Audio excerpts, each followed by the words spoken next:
Baiklah anak-anak, kita kembali lagi pada pelajaran IPS terpadu. Pada kali ini kita akan membahas mengenai materi interaksi antar negara-negara ASEAN.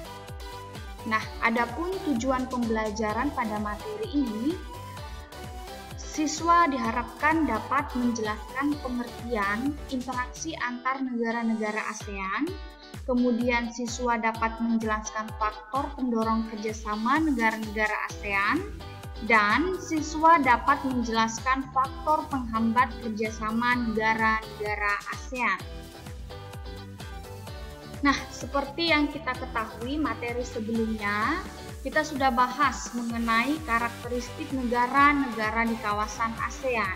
Nah, pada video kali ini kita akan membahas interaksi antar negara-negara ASEAN yang nantinya akan menghasilkan kerjasama antar negara ASEAN dalam berbagai bidang.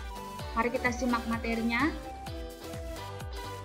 Interaksi antar negara-negara ASEAN. Seperti kita ketahui bahwa pembentukan ASEAN itu didasarkan untuk tujuan kemajuan suatu negara, baik itu kemajuan ekonomi, sosial budaya, untuk perdamaian, serta stabilitas regional. Nah, kenapa suatu negara itu perlu organisasi atau perlu berhubungan dengan negara-negara lain, membentuk organisasi negara-negara lain untuk memajukan negaranya?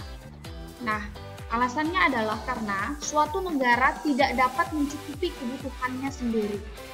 Kondisi ini nantinya akan menghasilkan yang namanya kerjasama antara negara-negara di kawasan ASEAN.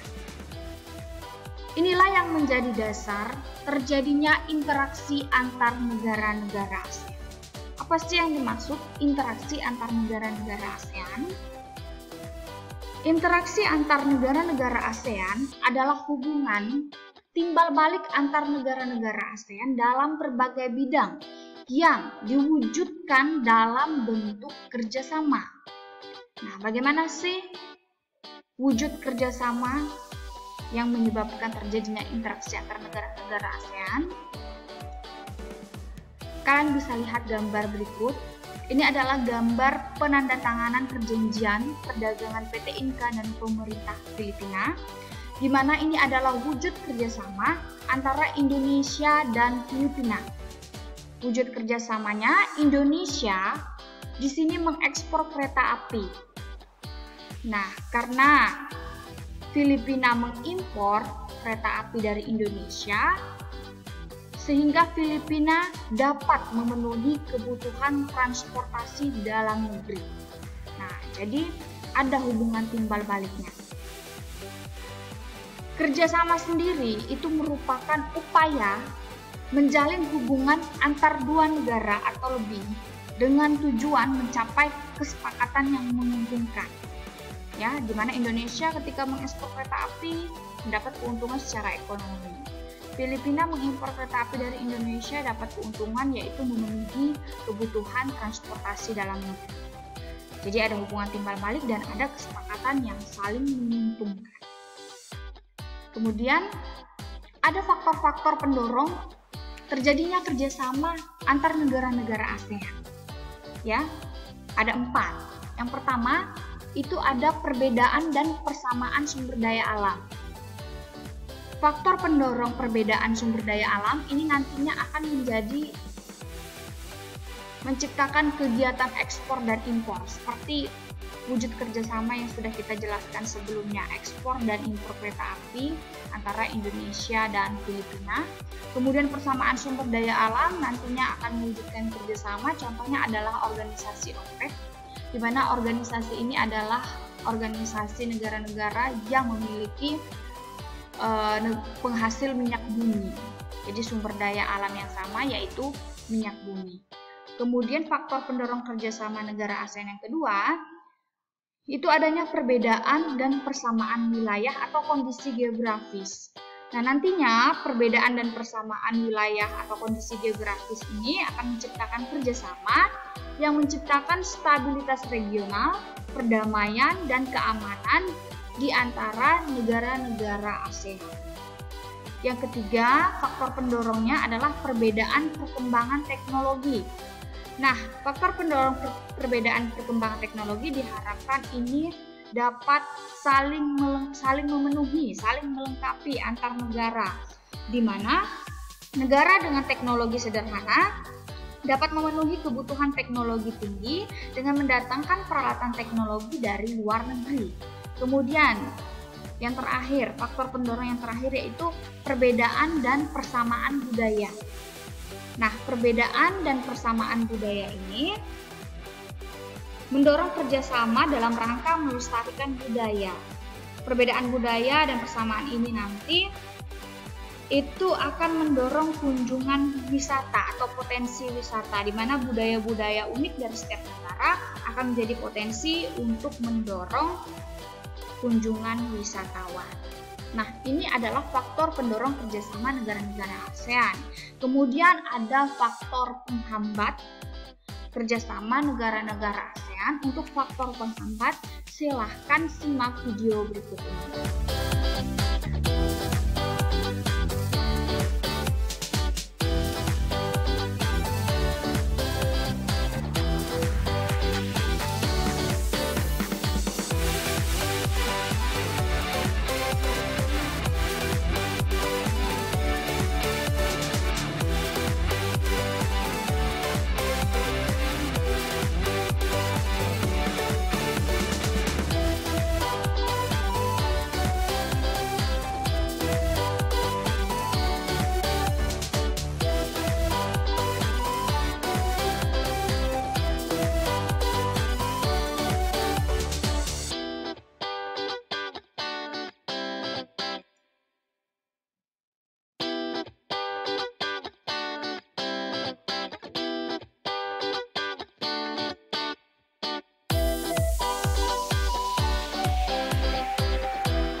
Nah, itu tadi faktor penghambat terjadinya kerjasama negara-negara ASEAN.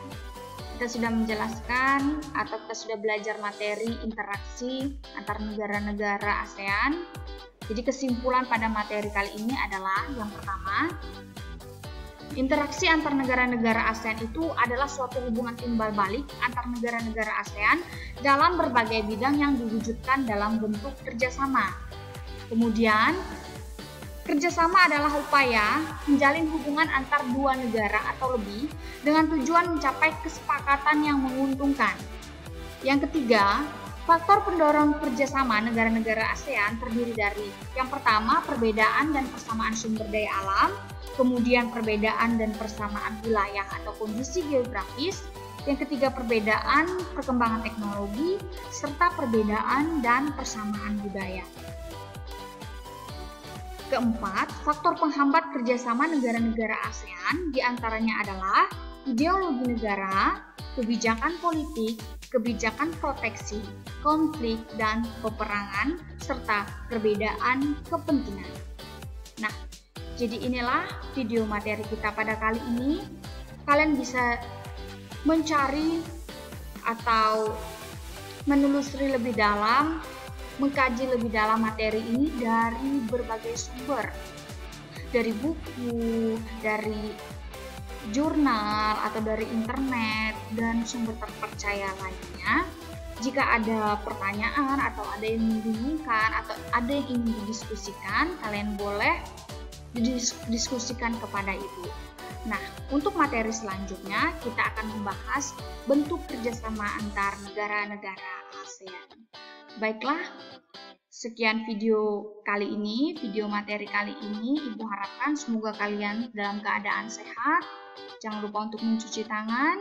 Jika berpergian, jangan lupa untuk mengenakan masker dan hindari kerumunan. Terima kasih.